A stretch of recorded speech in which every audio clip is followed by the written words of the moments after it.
So the question is, how do I deal with the criticism?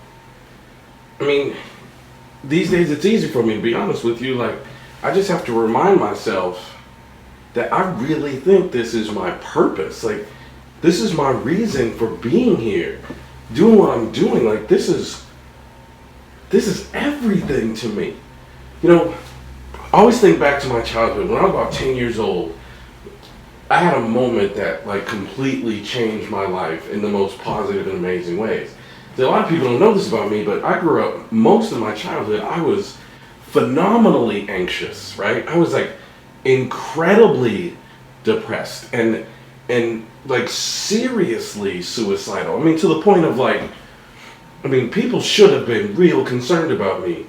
And then when I was around 10 or 11 years old or so, I'll never forget, my mom, she used to take us to church like every day, like, Bible class and choir practice and obviously church on Sunday and that sort of thing. And then one day we had this like exchange with this church. I grew up in Massachusetts, and we had this exchange with this church in New York where like their pastor and ministry were going to come to our church on a particular Sunday and like lead the sermon, and then our pastor and ministry was going to go to their church and lead the sermon. To New York, it was about a 6-hour bus ride from where we were in Massachusetts to where this place was in New York, and we had to take this bus overnight. I was about 10 or 11 years old, and I was having serious thoughts about like the direction of my life, things that a 10 or 11-year-old should never be thinking. And there we are, we're on this bus ride, and we're taking the bus and riding overnight, and God knows what time it was in the morning, 1 o'clock, 2 o'clock, whatever. The bus breaks down. And this is before cell phones and, even before pagers, right? This is a long time ago. That technology did not exist. And the bus breaks down, the bus driver gets off, tries to fix it, and he can't. And we're just sitting up all night waiting on another bus to come and take us the rest of the journey on to New York, to this other church. And then the other bus couldn't come, and we sat on that bus all night until the following morning when another bus came, and it was too late for us to continue on to New York, so we just turned around and went back to Massachusetts. But I was so anxious and so nervous, and I remember thinking to my mom, like, this was probably the most pivotal moments of my life. I remember saying to my mother, like, why would God let this happen? Like, we're going to do God's work. Like, why would God let this bad thing happen to people who he was sending to do his work? And I'll never forget the thing my mother said to me. My mother said that God puts good people through trials to prepare them for something later in life. And I was like, it's an interesting idea. I never thought of it like that before. But the way that statement from my mother completely changed my life, in fact, saved my life, was because I now started thinking, this childhood I'm dealing with, I had a really, really angry, abusive, physical, emotional, dangerous father. The environment I was in was so toxic, I can't even describe it to you, and this meeting is not a place to do that anyway. But all of a sudden I hear this statement from my mom that God puts good people through difficult things to prepare them for something later in life. And all of a sudden, it made me start wondering, what was it that God was preparing me for later in life? Now, all I can tell you is from that moment on, I had purpose, right? Like, I had genuine, true purpose. Like, I wanted to survive my childhood to discover my purpose. That was all it was, right? For me, my childhood was all about that. I wanted to survive my childhood so I can ultimately discover my purpose. It was that simple for me.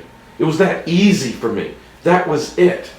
And I can tell you the moment it hit me what my purpose was. And I now think, like, this is my purpose. Like, what I'm doing now in teaching solution-focused brief therapy and writing about solution-focused brief therapy and practicing solution-focused brief therapy, like, I genuinely believe in my heart that that's what I was put here to do. Everybody knows that my original training is as far away from solution-focused brief therapy as you can get. I was trained to do cognitive behavioral therapy, and I was doing in-home therapy, and I will never forget being introduced to solution-focused brief therapy by one of my professors in graduate school.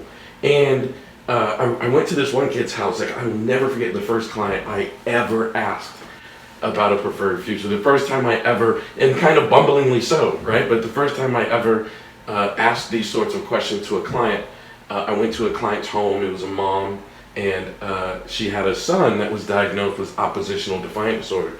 And she said from the moment he wakes up, all he does is fight me, fight me, fight me, fight me, fight me. The mom was concerned that she was going to lose her job because she couldn't get to work on time, because she couldn't get the kid to school on time. And when he got to school, he was difficult, so she had to leave. I mean, it was a real struggle for her. And there I go into her house, and for whatever reason, I decided that this is the day, this solution-focused stuff, right, that I've just been introduced to, that I've been learning. Like, this is the day I'm going to apply it, and I'm going to try it.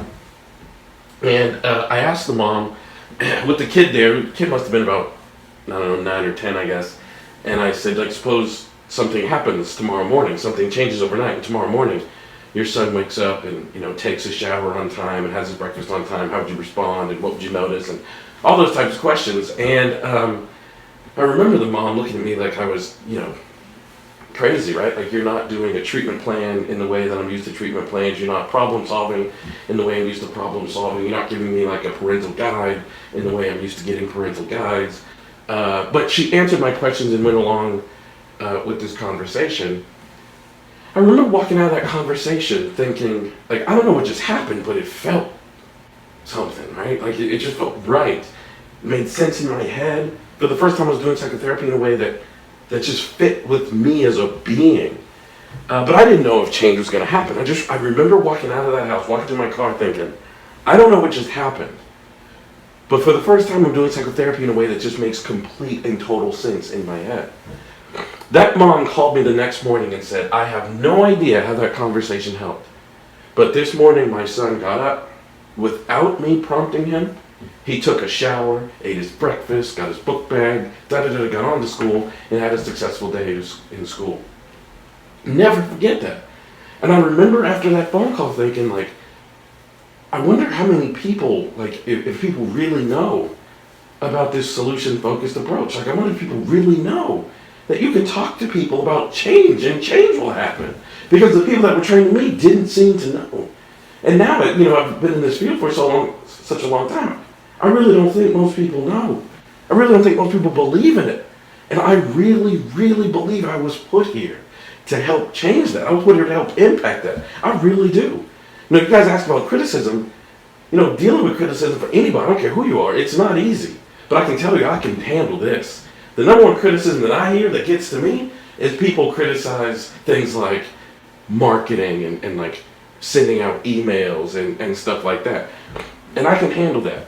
It's funny because I don't even view it as marketing. And you guys know, like, I don't even talk about marketing. It's not even marketing to me. It's simply sharing, right? I just share stuff.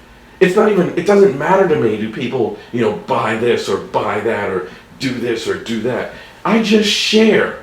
And I don't know how to not be enthusiastic and passionate about the thing that I genuinely in my bones believe I was put here to do.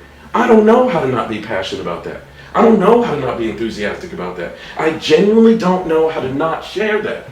So if people are going to criticize me about that, that's fine. I can handle that. I'm not going to change because I don't know how to do it any differently.